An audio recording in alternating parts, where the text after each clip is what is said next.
ട്രംപിന്റെ അവകാശവാദത്തിന് പിന്നാലെ പരസ്പരം ആക്രമിച്ച് ഇറാനും ഇസ്രയേലും. മിസൈൽ ആക്രമണത്തിൽ ഇസ്രയേലിൽ 3 പേർ കൊല്ലപ്പെട്ടു. ഇസ്രയേലിൽ വീണ്ടും ജാഗ്രതാ നിർദ്ദേശം പുറപ്പെടുവിച്ചു. സുരക്ഷിത ഇടങ്ങളിലേക്ക് മാറാൻ ജനങ്ങൾക്ക് നിർദ്ദേശം നൽകി.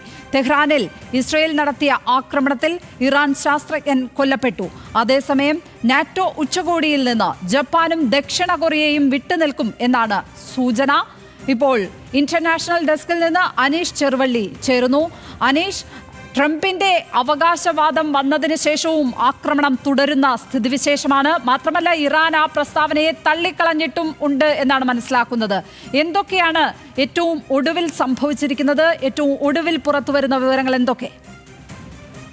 ഇറാനും ഇസ്രയേലും തമ്മിൽ 6 മണിക്കൂറിനുള്ളിൽ വെടിനിർത്തൽ ധാരണയിലെത്തുമെന്നും വെടിനിർത്തൽ 6 മണിക്കൂറിനുള്ളിൽ നിലവിൽ വരുമെന്നുമായിരുന്നു US പ്രസിഡന്റ് ഡൊണാൾഡ് ട്രംപ് ഏതാനും മണിക്കൂറുകൾക്ക് മുമ്പ് വ്യക്തമാക്കിയിരുന്നത്. അത് ആ സമയപരിധി ഏതാണ്ട് കഴിഞ്ഞു എന്ന് വേണം നമുക്ക് ഇപ്പോൾ കരുതാൻ. എന്നിട്ടും ആ സമയപരിധി കഴിയുമ്പോഴും ഇരു രാജ്യങ്ങളും ഇസ്രയേലും ഇറാനും തമ്മിൽ കൂടുതൽ ആക്രമണം കൂടുതൽ ശക്തമാക്കുന്ന കാഴ്ചയാണ് ഇപ്പോൾ നമുക്ക് ഈ നിമിഷം നമുക്ക് ലഭിക്കുന്ന റിപ്പോർട്ടുകൾ. എന്തായാലും ഇസ്രയേലിൽ ഇറാൻ നടത്തിയ ആക്രമണത്തിൽ 3 പേർ കൊല്ലപ്പെട്ടു എന്നൊരു വിവരമാണ് ഇപ്പോൾ ഏറ്റവും പുതിയതായി ലഭിക്കുന്നത്. ഈ ആക്രമണത്തോടെ കൂടുതൽ ഇരു രാജ്യങ്ങളും തമ്മിലുള്ള സംഘർഷം കൂടുതൽ മൂർച്ഛിച്ചു എന്നൊരു വിലയിരുത്തൽ കൂടി ഈ ഘട്ടത്തിൽ നമുക്ക് ഈ ഘട്ടത്തിൽ എത്താൻ കഴിയും. എന്തായാലും ഇറാനും ഇസ്രയേലും തമ്മിലുള്ള സംഘർഷം ഏതാണ്ട് അതിൻ്റെ ഒരു പാരമ്യത്തിലേക്ക് എത്തിയിരിക്കുന്നു എന്ന് വേണം നമുക്ക് ഈ ഘട്ടത്തിൽ കരുതാൻ. അമേരിക്ക ഇത് സംബന്ധിച്ച് കഴിഞ്ഞ ദിവസം ഖത്തറിൽ ഇറാൻ്റെ ആക്രമണം ഉണ്ടായ സമയത്ത് തന്നെ അമേരിക്ക ഏതാണ്ട് വെടിനിർത്തലിലേക്ക് ഇരു രാജ്യങ്ങളും പോകുമെന്നായിരുന്നു അറിയിച്ചിരുന്നത്. നമുക്കറിയാം, ഖത്തറിൽ US-ൻ്റെ സൈനിക താവളങ്ങൾക്ക് നേരെയാണ് ഇറാൻ ആക്രമണം നടത്തിയത്. എന്നാൽ ഈ ആക്രമണത്തിന് പിന്നാലെ ഇനിയൊരു ആക്രമണം പരസ്പരം ഉണ്ടാവില്ല, പരസ്പരം അങ്ങോട്ടും ഇങ്ങോട്ടും ഒരു സമാധാന കരാറിലേക്ക് എത്തുമെന്നായിരുന്നു ട്രംപ് അറിയിച്ചിരുന്നത്. ഈ ഒരു ധാരണയാണ് ഇപ്പോൾ ഇരു രാജ്യങ്ങളും തമ്മിൽ ഇങ്ങനൊരു ധാരണയിലേക്ക് എത്തുമെന്നായിരുന്നു ട്രംപ് അവകാശപ്പെടുന്നത്. എന്നാൽ ഈ ധാരണ നടപ്പിലാകാതെ പോകുന്നു എന്നുള്ളതാണ് ഈ നിമിഷത്തെ ഏറ്റവും പ്രധാനപ്പെട്ട ഒരു കാര്യമായി ചൂണ്ടിക്കാണിക്കാനുള്ളത്. ഇസ്രയേലും ഇറാനും തമ്മിൽ അവർ തമ്മിൽ നടത്തുന്ന പരസ്പരം ആക്രമണങ്ങൾ ഏതാണ്ട് മൂർച്ഛിച്ചിട്ടുണ്ട്. കാരണം ഇസ്രയേൽ ഇറാനിൽ നടത്തിയ ആക്രമണത്തിൽ അവിടുത്തെ ഒരു ആണവ ശാസ്ത്രജ്ഞൻ കൊല്ലപ്പെട്ടു എന്നൊരു വിവരം കൂടി ഈ ഘട്ടത്തിൽ ലഭിക്കുന്നുണ്ട്. ഏതാണ്ട് 2 പക്ഷത്തും ഇന്ന് ട്രംപ് പറഞ്ഞ സമയപരിധിക്ക് ശേഷം നടന്ന ആക്രമണങ്ങളിൽ 2 പക്ഷത്തും ആൾനാശം ഉണ്ടായിരിക്കുന്നു. അതുകൊണ്ട് തന്നെ ഈ ഘട്ടത്തിൽ അവർ വീണ്ടും ആയുധം താഴെ വെക്കാൻ ഇസ്രയേലും ഇറാനും തയ്യാറാകുമോ എന്നൊരു ചോദ്യം കൂടി അവിടെ ഉയരുന്നുണ്ട്. എന്തായാലും ഈ ട്രംപിൻ്റെ പ്രസ്താവന ഏതാണ്ട് ലോകം വലിയ പ്രതീക്ഷയോടെയായിരുന്നു കണ്ടിരുന്നത്. എന്നാൽ പ്രത്യേകിച്ച് മധ്യപൂർവ്വദേശം വീണ്ടും ഒരു സമാധാന പാതയിലേക്ക് നീങ്ങുന്നു എന്നൊരു പ്രതീതി ട്രംപിൻ്റെ പ്രസ്താവനയ്ക്ക് പിന്നാലെ ഉണ്ടായിരുന്നു. എന്നാൽ ഈ ഒരു ഘട്ടത്തിൽ നമുക്ക് ആ രീതിയിലുള്ള പ്രതീക്ഷകളൊന്നും ഈ ഘട്ടത്തിൽ ഉണ്ടാവുന്നില്ല എന്ന് വേണം നമുക്ക് ഈ ഘട്ടത്തിൽ മനസ്സിലാക്കാൻ. എന്തായാലും ഈ ട്രംപിൻ്റെ അവകാശവാദം ഏതാണ്ട് ഇറാൻ തള്ളിയിട്ടുണ്ട്. ഇറാൻ പറഞ്ഞിരിക്കുന്ന അത്തരത്തിലൊരു ധാരണയിലേക്കൊന്നും നിലവിൽ എത്തിയിട്ടില്ല എന്നൊരു കാര്യമാണ് ഇപ്പോൾ ഇറാൻ അറിയിച്ചിരിക്കുന്നത്. ഇറാൻ്റെ വിദേശകാര്യമന്ത്രി തന്നെ ഇക്കാര്യം ഇപ്പോൾ വ്യക്തമാക്കിയിട്ടുണ്ട്. എന്നാൽ ഈ കാര്യത്തിൽ ഇസ്രയേലിൻ്റെ ഭാഗത്തുനിന്ന് ഒരു മൗനം തുടരുന്നു എന്ന് വേണം നമുക്ക് ഈ ഘട്ടത്തിൽ കരുതാൻ. കാരണം സുരക്ഷാ ക്യാബിനറ്റിൻ്റെ മീറ്റിംഗ്, ട്രംപിൻ്റെ പ്രസ്താവനയ്ക്ക് പിന്നാലെ ബെഞ്ചമിൻ നെതന്യാഹു സുരക്ഷാ ക്യാബിനറ്റിൻ്റെ മീറ്റിംഗ് ഉൾപ്പെടെ വിളിച്ചിരുന്നു. അതിൽ ഏതാണ്ട് മണിക്കൂറുകളോളം അവർ യോഗം ചേർന്നുവെന്നാണ് നമുക്ക് മനസ്സിലാക്കാൻ കഴിയുന്നത്. എന്നിട്ടും ഈ കാര്യത്തിലൊരു പരസ്യ പ്രതികരണത്തിന് ഇസ്രയേലിൻ്റെ പ്രധാനമന്ത്രി ഒപ്പം തന്നെ മന്ത്രിമാരോ തയ്യാറായിട്ടില്ല.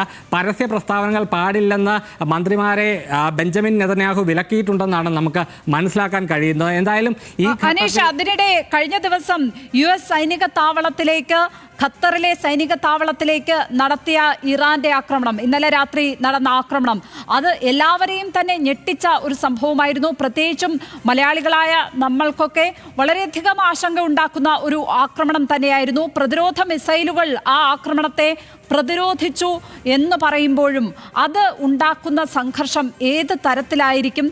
പ്രത്യേകിച്ചും ഈ പശ്ചിമേഷ്യയിലെ രാജ്യങ്ങൾക്കിടയിലുള്ള സൗഹാർദ്ദം തകരുന്ന രീതിയിലുള്ള ഒരു ആക്രമണത്തിലേക്കല്ലേ കാര്യങ്ങൾ നീങ്ങിയിരിക്കുന്നത്? അതിനെ എങ്ങനെയാണ് മറ്റ് പശ്ചിമേഷ്യൻ രാജ്യങ്ങൾ കാണുന്നത്? ലക്ഷ്മി, മധ്യപൂർവ്വദേശത്ത് ഏതാണ്ട് മധ്യപൂർവ്വദേശത്ത് ഏതാണ്ട് 19ഓളം US സൈനിക താവളങ്ങൾ അമേരിക്കയ്ക്കുണ്ട്. അതുകൊണ്ട് തന്നെ ഈ താവളങ്ങളെ ലക്ഷ്യമാക്കി അമേരിക്ക കഴിഞ്ഞ ഞായറാഴ്ചയാണ് ഇറാൻ്റെ ആണവ കേന്ദ്രങ്ങൾക്ക് നേരെ ആക്രമണം നടത്തുന്നത്.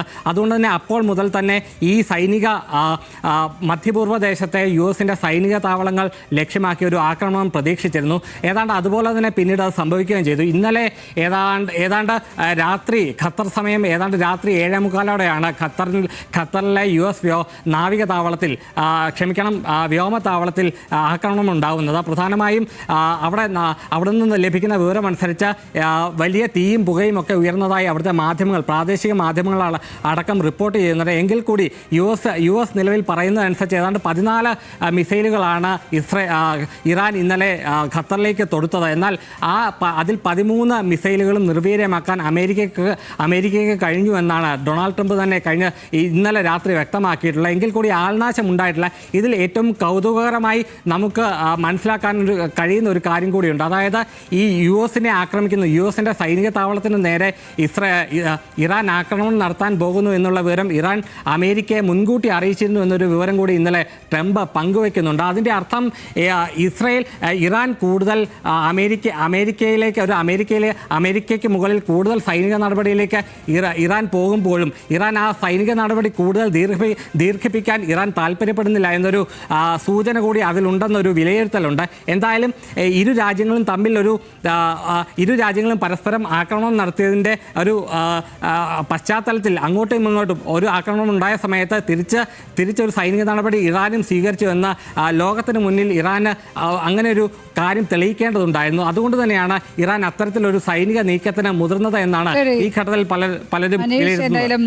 ഖത്തറിലെ US സൈനിക താവളങ്ങൾക്ക് നേരെ ഇന്നലെ രാത്രിയോടെയാണ് ആക്രമണം ഉണ്ടായത്. ഒരു 7:45 14 മിസൈലുകൾ ഇറാന്റെ സൈന്യം അൽ ഉദൈദ് താവളത്തിലേക്ക് തൊടുത്തത്. പക്ഷേ ആകാശത്ത് വെച്ച് തന്നെ അതിനെ നിർവീര്യമാക്കുവാൻ കഴിഞ്ഞു, പ്രതിരോധിക്കുവാൻ കഴിഞ്ഞു എന്നുള്ളത് കൊണ്ട് തന്നെ വലിയ ആളപായമോ നാശനഷ്ടമോ ഒന്നും സംഭവിച്ചിട്ടില്ല എന്ന് ഖത്തർ സർക്കാർ അറിയിച്ചിട്ടും ഉണ്ട്.